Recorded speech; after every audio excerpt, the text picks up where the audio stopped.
good. How do you reason with a 2-year-old who keeps, hitting his brother with a wiffle bat? You don't sit down, how are you feeling? They tried that with the so-called gentle parenting. How has that worked out, Aaron? Yeah, well, I mean, everything that you're talking about as far as the distrust of authority and then how that's coming into the relationship with the 2-year-old. So it's exactly right, because it's as if we've thrown out. So sin has affected all of our relationships and all of our views of authority, like you're saying. But what Christians have to do is do the work to see God's good design in establishing authorities and not letting sin taint the whole structure of it. And so we throw it all out because, well, no, we've experienced bad authorities. We had a parent who was abusive, and so we're going to throw it all out.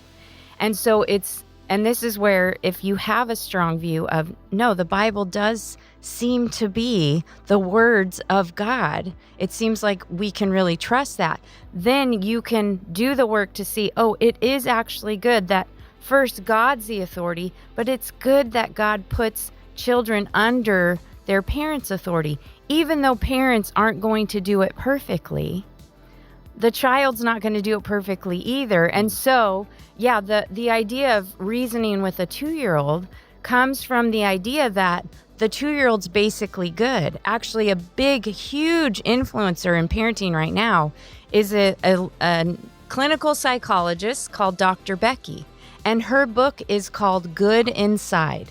And so her argument from the very bottom is... Wait. Before you go any further. You already know what she's arguing because of her title. No, if kids are good inside, why do we need to parent them at all? Yeah. Well, here's the thing, Frank. So you read the book, you listen to the stuff, and what the problem is the parent, actually.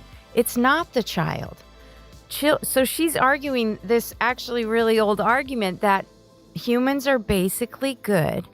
And what messes up a child is a parent who doesn't connect with them or listen how did to the parent go bad? If the parent was good as a kid, well, I'm so glad you asked, Frank, because you can simply blame your parents for all of your dysfunction. How did they go bad if they were good originally? Well, here's the problem, right? And so it just keeps going back. And oftentimes it will be framed as your parents did this. And if grace is extended, it's because they believe these ancient ideas that children are supposed to obey.